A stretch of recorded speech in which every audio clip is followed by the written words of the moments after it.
If I sound a little sporadic in this review or I jump from point to point, I apologize. It's just that there's so much going on in this movie and there's just so much to talk about, and I won't lie, I'm a little bit of an emotional wreck. So if I tear up a bit, then I tear up a bit. Avengers Endgame was directed by Joe and Anthony Russo. The Russo brothers. You guys know the Russo brothers. They directed Captain America the Winter Soldier, Captain America Civil War, Avengers Infinity War, and just Avengers Endgame. This movie is insane. Structurally, I think it was well paced. For a 3-hour movie, it whizzes by. Like, honestly. This movie, if I could find like a Hollywood equivalent, this is the Lord of the Rings, The Return of the King for the Marvel Cinematic Universe. Oh, and FYI, Lord of the Rings, The Return of the King is my favorite Lord of the Rings film, and it's up there as like one of my favorite films ever. So, if I compare Avengers Endgame to that, you know that this movie is pretty special. The film is filled with great character moments, and it's just wonderful. They're very nice, they're very slow, they're very tender, and just the overall story for this film is just, it's great. Now, I have heard some people say that they didn't like the first act of the film, they thought it was a little bit too slow, but for me, I liked that. I loved seeing the world post-decimation, seeing how all the Avengers basically coped, seeing how Captain America and Black Widow coped. I liked where the film took our characters emotionally. It wasn't afraid to be a bit slow, to sit everybody down, to basically let us know how they were all feeling. Little character moments like that is what just make this film even more special. But with all that being said, when the Avengers first go to attack Thanos on his home planet, that scene was pretty great. And although it was a very popular fan theory, the scene itself was quite well done. Although, side note, one of the things that I just didn't like in Avengers Infinity War was the design of Thanos, in the sense of he looked a bit too human. Like, his chin wasn't wide enough, so he just sort of looked like Purple Shrek. And you know what made it even worse? In Endgame, when we see Thanos, he's basically wearing Shrek's like white tunic, and I was just like, really? You had to make him look like Shrek? Now, I just love seeing the Avengers going in and overpowering Thanos, because the whole time, Thanos knew he was in control. He knew he destroyed the stones. Even with OP Captain Marvel in the room, he was still standing his ground. It was just such a wonderful moment. And when Thor just decapitates him and I went for the head. That was just awesome. Now, ever since we first saw set photos of Robert Downey Jr. with slightly greyish hair and Captain America in his classic Avengers costume from the first film, we all basically assumed that this movie was going to be a time travel film. And the marketing did a very good job at covering the fact that this movie was a time travel film. But I tell you what, this movie was a great time travel film for the first half. Actually, the fact that they combined two of probably my favourite film genres, heist and time travel, and they merged it into Avengers Endgame, it was great. The time heist section was just a really fun treat. Not only is it full of fun Easter egg fan service stuff, but it's also just a very fun sequence. But with all that being said, a little bit of a nitpick, although it might be a problem with more rewatches, is the time travel is very inconsistent. They basically say, we're throwing Back to the Future logic out of the window. That movie is BS. And by the way, don't you dare call Back to the Future BS. That's my favourite film. Marvel, you're losing cool points here. But time travel inconsistencies aside, this movie was just great. The time travel just felt so comic booky. It felt so Stan Lee. I mean, Stan Lee would be smiling. May he rest in peace. And like I said, this film is filled to the brim with Easter eggs. But the Easter eggs and fan service don't take away from the actual story itself. Especially when it comes to the emotional moments. Because when the emotional moments come, and trust me, they come in fast, they work so well. I mean, the time heist sequence was just thrilling. Not only was it just a really fun little heist sequence, but it also felt like the greatest hits of the MCU. We go back to the first Avengers film. We go back to Guardians of the Galaxy. Heck, we even go back to the least beloved Marvel film, Thor: The Dark World, and just seeing all of that was just wonderful. Now, everything done with probably the two big and main Avengers in this film, Captain America and Iron Man, was wonderful. Their first meeting when Tony Stark arrives back on Earth was amazing. Not only was Steve the first person to help Tony get out of the ship, but the scene that follows where Tony Stark freaks out in front of Captain America and blames him was just amazing. The part where Tony Stark just goes on about his spiel from Age of Ultron saying, I wanted a suit of armor around the world, and when you said that if we lost against Ultron, we'd do it together, you weren't there. We didn't lose together. I'm sorry, just seeing that was just so amazing. I was engrossed in that scene. Robert Downey Jr., Chris Evans, A-star games. It was brilliant. Especially since the payoff scene of Tony Stark giving Captain America back the shield was just so satisfying. Because not only was it just a great bro moment between the two, but as Tony hands over the shield, the music composed by Alan Silvestri was amazing because he basically goes back and reuses his Captain America the First Avenger theme. Probably the best Captain America theme we'll ever get, and it was just so heartwarming.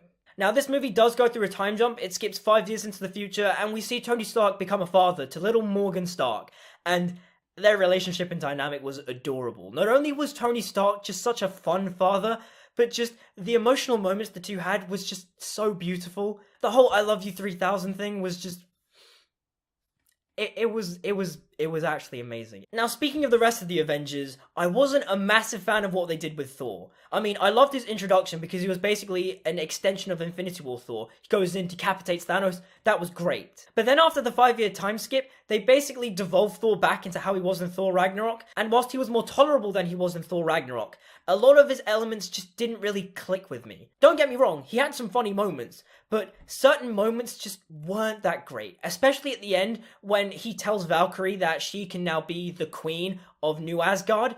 It really just didn't sit well with me because how many times is this guy gonna run away from being king? Thor 1 was all about him being too arrogant to be king, Thor 2 was about him being too humble and too in love to be king, and Thor Ragnarok ended with him becoming king. But then Endgame just sort of undoes all of that and just has him run away. Like, really? But then again, he runs away with the Guardians, so I'm expecting some great character dynamics for Guardians of the Galaxy Volume 3, especially since they got James Gunn back, and that is just excellent news in my opinion. Speaking of excellent news, the Korg and Meat cameo was just great. I gasped out loud, I got so excited, and Korg was just hilarious. Now, with what they did with the Hulk in this movie, I liked it, but I also didn't like it. The stuff I liked was basically seeing the Professor Hulk. The Hulk's body with Bruce Banner's mind combined was a great dynamic, and he brought such a nice little flavour to the film. But, and the biggest but is, everything that's to do with Professor Hulk becoming Professor Hulk was done off screen, and was delivered to us in exposition. Really? You couldn't have like a 2-minute scene of like Hulk and Banner sort of like conversing it out, or having like a little visual storytelling scene like showing Hulk becoming Professor Hulk? You just skip over it? Now, Black Widow and Hawkeye had a good arc in this movie. Both were just very well done. Hawkeye, or should I say Ronan, was particularly good. Seeing Hawkeye lose his family and then seeing him turn and become Ronan was such a great moment. And the part where he murders the Japanese Yakuza man was so cool because he basically slits his throat and you see the blood. This is a 12A movie. This movie is PG-13. You see blood. I got so excited, I was like, I want to see a Ronin film now. That movie would be amazing. Now, the way the Black Widow and Hawkeye arc converged together was just done so well. The fact that basically they had to get the Soul Stone and one of them had to sacrifice each other was just a great moment because it was just a little battle between the two who would sacrifice themselves. And the fact that Black Widow prevents Hawkeye from killing himself because he needs redemption to see his family again was just such a great moment. And I think the scene itself was enhanced more because not only was it a direct parallel to Avengers Infinity War, but again, the use of the score from Infinity War just helped to enhance the scene. That little musical cue composed by Alan Silvestri was phenomenal. Now, as you will know if you guys saw my Captain Marvel review, I wasn't really a fan of her character. But in this movie, I like Brie Larson a lot more. Don't get me wrong, she's overpowered as hell, but the way she was utilized in this movie was pretty well done. And I liked her haircut and new costume. It was very reflective of Captain Marvel. Now, there's no point beating around the bush. The final hour of this movie, the third act, the culmination of the movie, the conclusion, was breathtaking. Not only that, it's just all the positive adjectives you can possibly throw at this movie. The amount of fan service, character moments, heart was just, it was indescribable. Captain America wielding Mjolnir, taking the shield, saying Avengers Assemble, and charging with all the undusted characters was electrifying. Not only was it a satisfying payoff of both Captain America lifting Mjolnir and saying Avengers Assemble, but seeing everybody come back and charging in was... it was just amazing. Like, honestly, chill-inducing. When this movie ended, I was shaking. There were just so many moments where I was audibly gasping in the movie. The part where Captain America during the time heist gets in the elevator with Rumlow, and it sort of feels like they're about to recreate the Winter Soldier elevator fight, but instead they flip it and Captain America just says Hail Hydra. It was just so good because not only was it a reference to the infamous Captain America panel, but it also subverts your expectation of just what was going to happen in that scene. Because I thought Captain America was flat out going to do a Winter Soldier elevator fight again. And not only that, the fight with his past self was brilliant because he uses the whole Bucky tactic that makes him, vulnerable, basically the Martha moment. But the way they used it was just so brilliant. Like, this movie was just so clever and just so enjoyable. And now the final fight, like I said, is insane. But for me, the moments that killed me the most were between Iron Man and Spider-Man. When Spider-Man comes back, and he's just like, oh, hey, Mr. Stark, I came back. I mean, first I undusted, and then Doctor Strange said it'd been 5 years, and now he said we gotta go, and, when he did that, and then Iron Man just hugged him, that was an amazing moment. That just got me. As much as MCU Spider-Man is a little inconsistent towards his comic book counterpart, the way they did Tony Stark and Peter Parker's relationship in the movies was just excellent. And now, the big moment. The death of Tony Stark was beautiful. Him stealing the Infinity Stones, which I still say is a little bit unclear because I'm guessing the nanotech slipped off the original gauntlet, but him using the Infinity Gauntlet and saying, I am Iron Man, a reference to the last line of his very first movie, was just so satisfying. And his death scene, I didn't cry. I was brought to tears. Tears were in my eye. I really wanted to cry. I wanted the Hollywood cry. I really wanted to do that, but it didn't come out. But that scene broke my heart. I'm going to say this now. Tom Holland is destined for greatness. That man will win an Oscar one day. The scene where Tony Stark is dying, and he's like, hey, Mr. Stark, we did it. It's okay. You're gonna be fine. And then Pepper just pushes him out the way. That was amazing. Tom Holland. Not only does it make me more excited for Spider-Man Far From Home, but just the scene with him at the end with Ned, where they're both crying, but they do the homecoming handshake thing. I can't even. This movie. Tony Stark's funeral hit me, and it hit me hard. Not only did they bring back the broken first arc reactor that says a proof that Tony Stark has a heart, not only do we just see everybody mourn over the death of Tony Stark, but the scene between Morgan and Happy, it was so adorable, because not only was it the creator of the Marvel Cinematic Universe, Jon Favreau, basically passing on the torch to young Morgan, basically referencing the first Iron Man film, saying, oh, you hungry? What do you want? And she's like, cheeseburgers. And he's like, your dad likes cheeseburgers. Not only was that just there, but it was just such an adorable scene. And also the funeral scene just bookends Captain America's arc, and it's so heartwarming. I mean, he goes back in time, he restores Mjolnir to where it was, he puts back the Infinity Stones, and he goes back and lives his life with Peggy. And we see old man Captain America pass the torch on to Falcon, and that was just great. That was a great moment. Although I was a little, I don't know, I kind of wish Bucky was Captain America first, but I'm happy either way because I like both characters.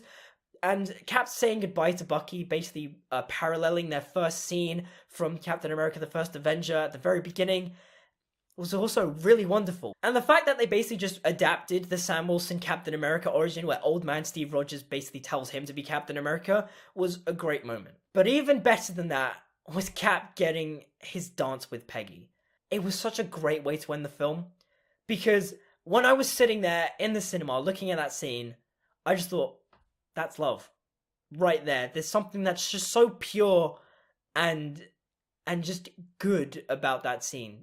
That's love. Now, there's a bit less of Thanos in this movie than you would want, and he isn't really the same Thanos that we saw in Infinity War, because he's basically the 2014 version brought to the future, but just the way he dies, good. I'm so happy he dies. He deserved it. The way he slowly, dusted was just poetic justice. Overall, Avengers Endgame was insane.